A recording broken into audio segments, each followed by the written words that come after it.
My God, I hate drugs. President Duterte had mentioned that he's planning to impose radical changes to fight crimes because he's saying there's an increase in crimes.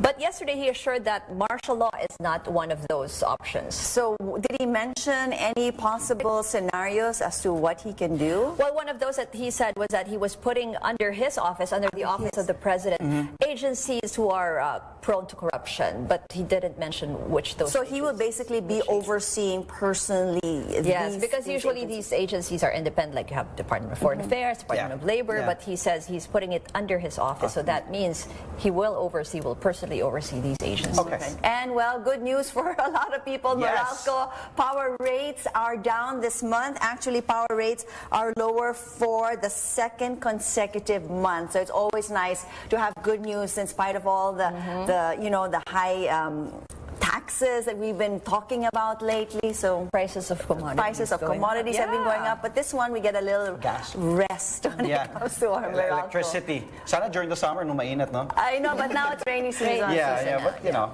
heater naman. Anything helps. Everything when the rates go down, whatever it is, it's good news for everybody. How about the weather lately? It's been raining. Tropical depression Domeng will bring a moderate to occasional heavy rains to some parts of the country. Pag-asa said they may declare the onset of the rainy season in the coming days. Yes, I guess yesterday when we spoke with them, they were saying that they need to see the continuous amount of rainfall before they declare. There's like a barometer that they bago nila i-declare na rainy season na. Okay, again, stick around. We have more stories coming up. You're watching New Day on CNN Philippines.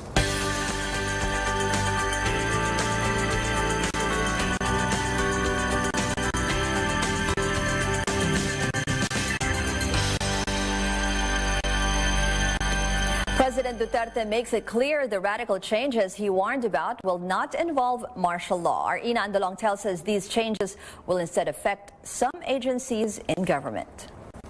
Somehow, even with this meager emergency power, I will use it to the hilt and put things in order.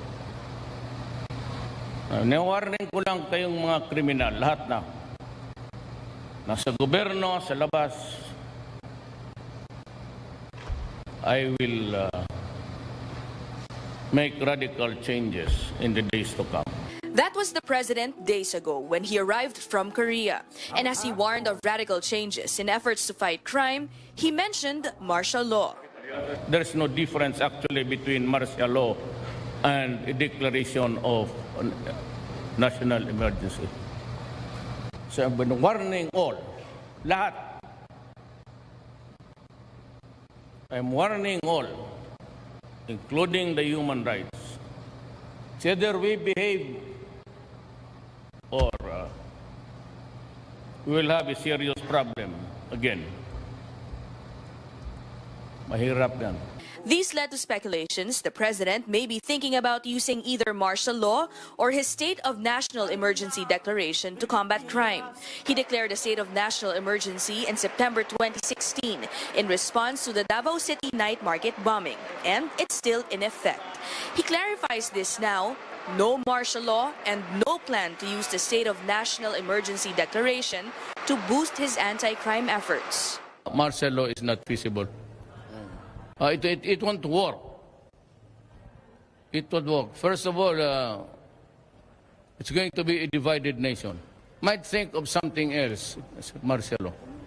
While he says martial law is effective in Mindanao, President Duterte said it won't work on a larger scale because of negative experiences people remember it for, specifically abuses back then.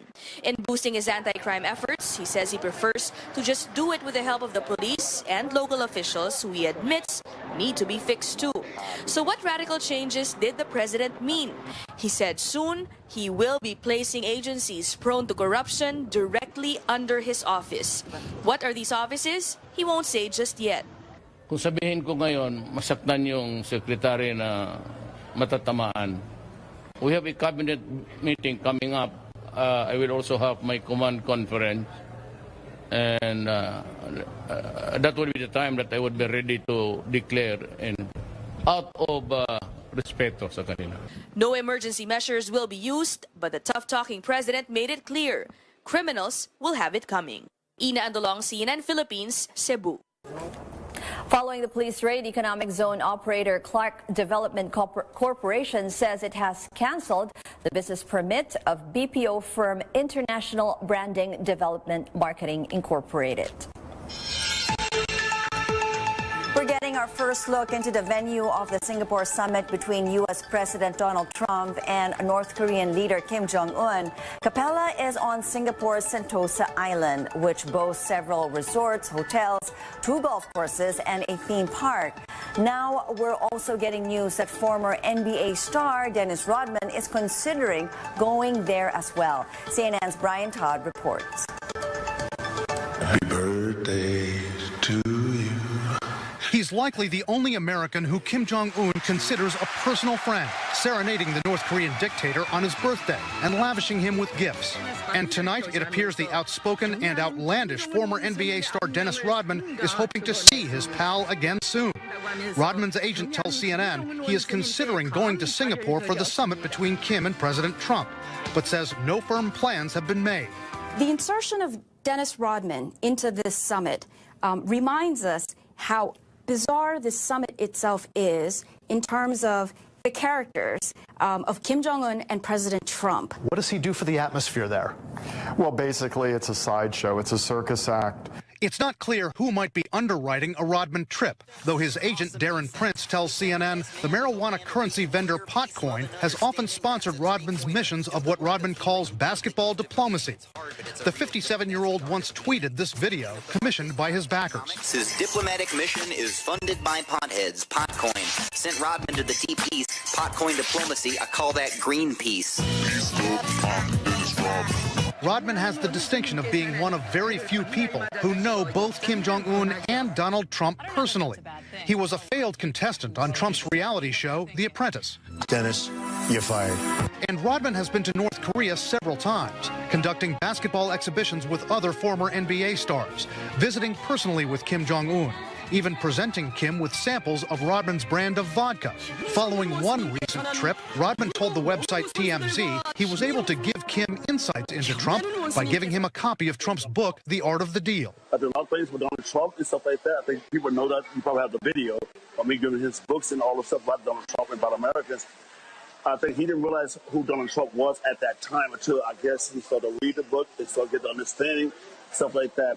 And I don't want to take all the credit. And it was Rodman who for years had been the only American of any stature who Kim had met. Rodman's had extraordinary access. Rodman held his first baby, and it was through Rodman we learned the name of the child. But there have been dark moments as well, like a 2014 live interview from Pyongyang, when Rodman, speaking with CNN's Chris Cuomo, appeared to melt down after being asked if he'd advocate for an American detained by Kim. I'm just saying, no, I don't give a shit. I'm giving a rat's ass what the hell you think. I'm saying to you, look at these guys here. Look at him. Rodman likely wouldn't be allowed to venture anywhere near the actual meeting between Trump and Kim.